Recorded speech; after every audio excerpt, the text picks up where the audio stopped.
आज ही Doubtnut app download करें। Doubtnut पर होगा अब आपके सभी मैथ्स, केमिस्ट्री, फिजिक्स और बायोलॉजी डाउट्स का सफाया। बस अपने क्वेश्चन की फोटो खींचो, उसे क्रॉप करो और तुरंत वीडियो सोल्यूशन पाओ। Download now.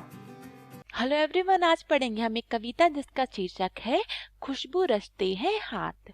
यह कविता कक्षा 9 की पुस्तक स्पर्श से ली गई है और इस कविता को लेखक अरुण कमल जी के द्वारा लिखा गया है।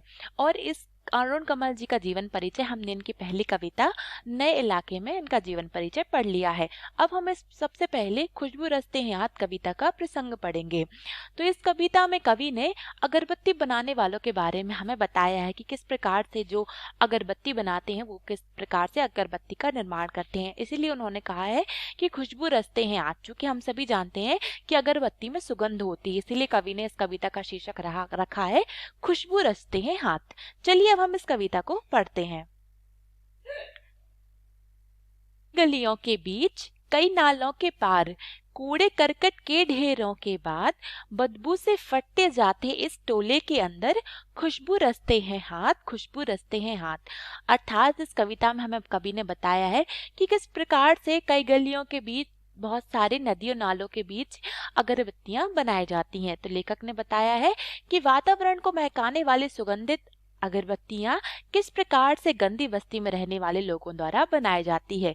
अब चूंकि जो अगरबत्ती बनाने का जो काम है वह तो गरीब व्यक्ति ही करेगा, कोई अमीर व्यक्ति तो अगरबत्तियां बनाएगा नहीं। इसीलिए गरीब व्यक्ति तो चूंकि झुग्गी झोपड़ी में रहता है और चूंकि झुग्गी झोपड़ियों के आसपास बहुत सारी गंदगी होती है, कूड़े करकट होते हैं और वहां की बस्तियों से गंदी बदबूदार नालियां भी निकलती हैं। लेकिन कवि कहते हैं कि इन्हीं गलियों के बीच से, इन्हीं बस्तियों के बीच से खुशबू रचते हैं हाथ, मतलब इन्हीं बस्तियों में अगरबत्ती बनाने का कार्य किया जाता है। इसीलिए लेखक कहते हैं कि वातावरण को महकाने वाली अगरबत्तियां गंदी बस्ती में रहने वाले लोगों द्वारा बनाई जाती हैं, जहां से गंदी बदबूदार नालियां निकलती हैं और वहीं से, उसी बस्ती से खुशबू देने वाली अगरबत्ती भी बनाई जाती है। चलिए अब हम इसकी दूसरी पंक्ति पढ़ते हैं। उभरी नसों वाले हाथ, घिसे नाखूनों वाले हाथ, पीपल के पत्ते से नए नए हाथ, जूही की डाल से खुशबूदार हाथ। कवि इसमें बता रहे हैं इस पंक्ति में कि लगातार जो कारीगर अगरबत्तियां बना रहे हैं तो किस प्रकार से उन मजदूरों के जो हाथ हैं वह अब जख्मी हो गए हैं और उनके हाथों की उभरी उभरी नसें साफ साफ दिखाई देने वाली हैं। और साथ ही साथ घिसे नाखूनों वाले हाथ, मतलब लगातार अगरबत्तियां बनाने के कारण अब कारीगरों के, मजदूरों के हाथ भी घिस गए हैं। पीपल के पत्ते से नए नए हाथ, मतलब अब जो नए नए बच्चे, जो नए नए लोग अगरबत्तियां बनाना सीख रहे हैं तो उनके हाथ अभी बहुत अधिक मुलायम है और वह जूही की डाल के समान, जूही एक वृक्ष है तो जूही की डाल के समान उनके हाथ मुलायम है और खुशबूदार हाथ हैं। तो इस पंक्ति में कवि ने बताया कि लगातार अगरबत्तियां बनाने के कारण मजदूरों के हाथ घिस गए हैं, उनकी नसें भी दिखाई देने लगी हैं और जिन बच्चों ने अभी अभी अगरबत्तियां बनाना शुरू किया है उनके हाथ बहुत मुलायम है।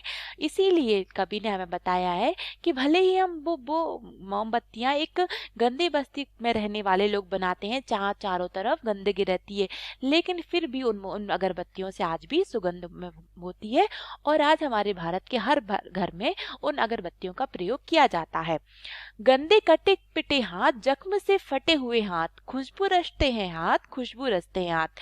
कवि कहते हैं कि जो मजदूर लगातार काम कर रहे हैं, जो कारीगर जो कि अगरबत्ती बनाने का काम करते हैं, तो वो तो लगातार अपना काम कर रहे हैं, तो बहुत दिनों से काम करने के कारण उनके हाथ अब जख्मी हो गए हैं, उनमें चोट लग गई है और अब उनके जख्म से फटे हुए हाथ साफ साफ दिखाई दे रहे हैं।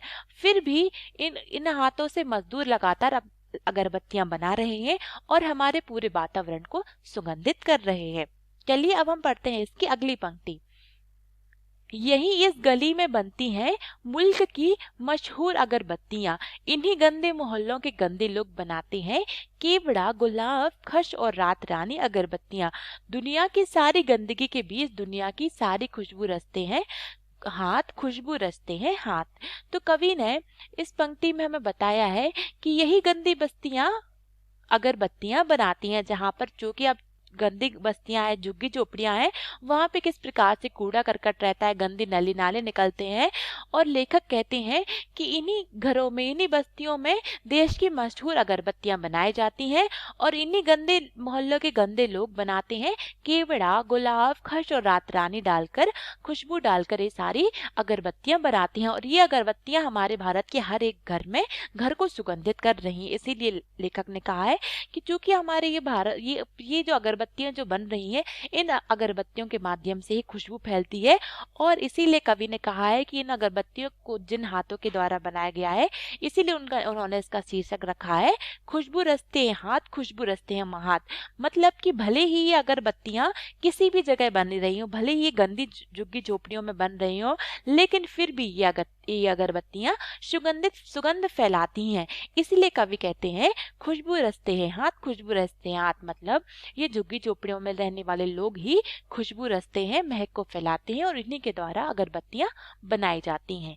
चलिए, हमारी कविता यहीं पर समाप्त होती है। धन्यवाद। क्लास 6 से 12 से लेके नीट, IIT, जेईई मेंस और एडवांस के लेवल तक 10 मिलियन से ज़्यादा स्टूडेंट्स का भरोसा।